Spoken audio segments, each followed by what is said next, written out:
Socio economic survey outlook అని చెప్పేసి 2025 ఇచ్చారు. ఇందులోనే మీరు క్లియర్గా మెన్షన్ చేశారు అధ్యక్ష, మన యొక్క police national crime records bureau ప్రకారం సీసీ కెమెరాల సహాయంతో పెద్ద సంఖ్యలో కేసులను గుర్తిస్తున్నారు, ఛేదిస్తున్నారు. అదేవిధంగా మొట్టమొదటిసారి ఈ ఛాలెంజ్ సిస్టమ్ తీసుకొచ్చిండ్రు. అదేవిధంగా న్యూయార్క్లోని మెర్సర్స్ సంస్థ కూడా ఒకటి చెప్పింది ఏంటంటే, హైదరాబాద్ నగరం అనేది ఉత్తమ నివాసయోగ్య నగరంగా ఉన్నది, లివబుల్ అండ్ లవబుల్ సిటీ ఉన్నది అని చెప్పేసి చెప్పిండ్రు. దానికి ఎవరు కారణం అనేది దయచేసి గుర్తించాలి అధ్యక్ష. అంతేకాదు అధ్యక్ష, మరి ఇంత బ్రహ్మాండంగా ఉన్న దీన్ని అనేక పెట్టుబడులను ఆకర్షించి బ్రహ్మాండమైన హైదరాబాద్ నగరాన్ని నిర్మించుకున్న మనని ఇవాళ జితేందర్ డీజీపీ గారు నిన్ననే ఒకటి చేశారు, యాన్యువల్ రిపోర్ట్ ఇచ్చారు అధ్యక్ష. ఏముంది అధ్యక్ష, Telangana crime in Telangana jumps by 22% in 2024. Telangana recorded 19,922 cases of crime against women in 2024. దరిదాపుగా 13.75% క్రైమ్స్ విమెన్స్కి వ్యతిరేకంగా పెరిగినాయి అధ్యక్ష. హత్యలు కానీ, కిడ్నాప్లు కానీ, రేపులు కానీ మహిళల మీద గత సంవత్సరం 19,013 ఉంటే ఈ సంవత్సరం 19,922, 13.75%. అధ్యక్ష, నిన్న ఎంఎంటీఎస్ రైల్లోకి ప్రయాణిస్తున్న వాళ్ళ మీద ఇమ్మీడియట్గా అటాక్ జరిగితే పట్టించుకున్న నాదు లేదు అధ్యక్ష. ఒక అడ్వకేట్ని అడ్డంగా నరికేసింది అధ్యక్ష హైదరాబాద్ నగరంలో. ఇక కత్తులు పట్టుకొని మొత్తం కూడా ఇలా వీరవిహారం చేస్తున్న పరిస్థితి ఉన్నది అధ్యక్ష. అది మేము అధ్యక్ష. మంత్రి గారు నిన్న తప్పుడు సమాచారం వారు ఏదైనా చెప్పచ్చు, కానీ తప్పుడు సమాచారం ఏది అధ్యక్ష. నిన్న ఎంఎంటీఎస్కి సంబంధించిన రైల్లో జరిగిన సంఘటనలో నిందితుడు అరెస్ట్ చేయబడినాడు, అక్కడ పోలీస్ స్టేషన్లో ఉన్నాడు. మీరు ఎవరు పట్టుకోలేదని అంటారు. తర్వాత మీరు పోలీసులకు సంబంధించి సంస్కరణలు చేసినారు, తప్పేం లేదు. సంస్కరణలు చేయడం లోపల ఇది మనం డెఫినెట్లీ చేయాలి. మీరు రాకముందు కూడా పోలీసింగ్ చాలా మొత్తం నక్సలైట్ వ్యవస్థ కావచ్చు, లా అండ్ ఆర్డర్ వ్యవస్థ కావచ్చు, చాలా పకడ్బందీగా పనిచేసినాం. మీరు ఎంతసేపు మీరు చేస్తున్నటువంటి ప్రజా ఉద్యమాలను తెలంగాణ చౌక్తో ఎత్తేస్తూ కూడా నిర్బంధము నియంతృత్వంతో నడిపేటువంటి ప్రయత్నం కొరకు మీరు పోలీసులు ఎప్పుడు కూడా స్ట్రెంథనింగ్ చేసుకుని ఉండొచ్చు. మేము దాన్ని ప్రజలకు సంబంధించి ఉపయోగించే ప్రయత్నం చేస్తాం. ఫ్రెండ్లీ పోలీసు ప్రజలకు ఉండాలి, నేరస్తుల పట్ల కఠినంగా ఉండాలి అనేటువంటి వ్యాఖ్యను అవలంబిస్తున్నాం.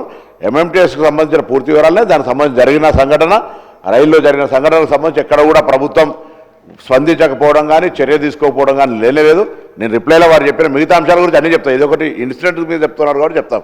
క్రైమ్ రేట్కి సంబంధించి కూడా సార్ మీరు చూస్తున్నారు, క్రైమ్ రేట్ ఒక తెలంగాణ సంబంధించి లేదు.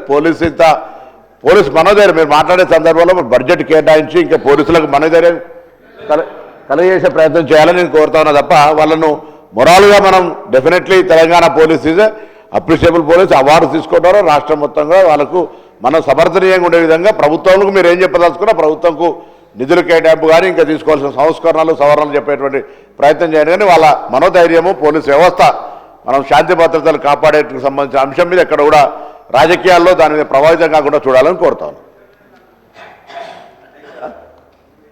నేను నా యొక్క స్టోరీ చెప్పట్లేదు అధ్యక్ష. నిన్న డీజీపీ జితేందర్ గారు వారి యొక్క రిపోర్ట్ని ఇతర అధికారులతో ప్రవేశపెట్టిన దాని రిపోర్ట్ను మాత్రమే నేను ఇక్కడ ఉదాహరిస్తున్నా తప్ప ఇది బీఆర్ఎస్ స్టోరీ కాదు, పలరాజేశ్వరి స్టోరీ కాదు అధ్యక్ష. వారే చెప్పిండ్రు దరిదాపుగా 13.75% మహిళల మీద నేరాలు పెరిగినాయి. అదే కాకుండా ఓవరాల్గా నేరాలు చూసినట్లయితే 1,38,312 2023లో జరిగితే ఈ సంవత్సరం 2024 డిసెంబర్ వరకు 1,69,477 22.53 నేరాలు పెరిగినాయి ఈ సంవత్సర కాలంలో.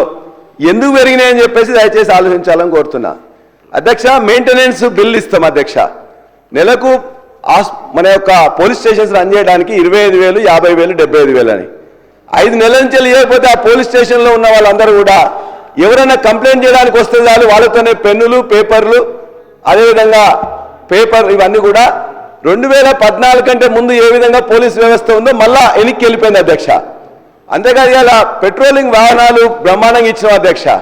ఇవాళ మంత్రులకు, అధికారులకు వాళ్ళకు మాత్రమే పెట్రోలింగ్ జరుగుతుంది తప్ప జనరల్ ప్రజానీకానికి అందులో పెట్రోల్ లేదు, డీజిల్ లేదని చెప్పేసి వెహికల్స్ అన్ని రోడ్డు పక్కన పెట్టుకొని ఇలా తిరగట్లేదు అధ్యక్ష. అదేవిధంగా ఇవాళ నేను పర్సనల్ నేను చెప్తాను అధ్యక్ష, అనేక దొంగతనాలు పెరిగినప్పుడు పర్సనల్గా నా కాలేజీలో ఈ మధ్య కాలంలో ఒక 3 దొంగతనాలు జరిగినాయి అధ్యక్ష. కోదాడ ఇంజనీరింగ్ కాలేజీలో జరిగిన 8 లక్షలు పోయినాయి.